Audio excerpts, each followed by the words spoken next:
Hi guys, live po tayo ngayon sa Gilnga Negros Oriental. Ako po pala si Bislot at sa mga nakapanood sa videos na ito, paki-like and share at comments na rin kung may itatanong. At sasagutin ko po natin yan sa abot ng kaalaman ko. So nakikita nyo po sila ay nanghuhuli ng tilapia sa maliit na fish pond.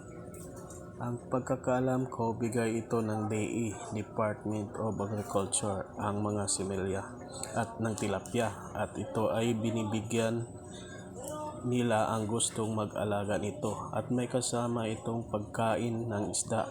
Malamang isa ito sa programa sa lungsod. Okay guys, di ko na pa habain. Paki-like and share sa videos. Thank you and God bless.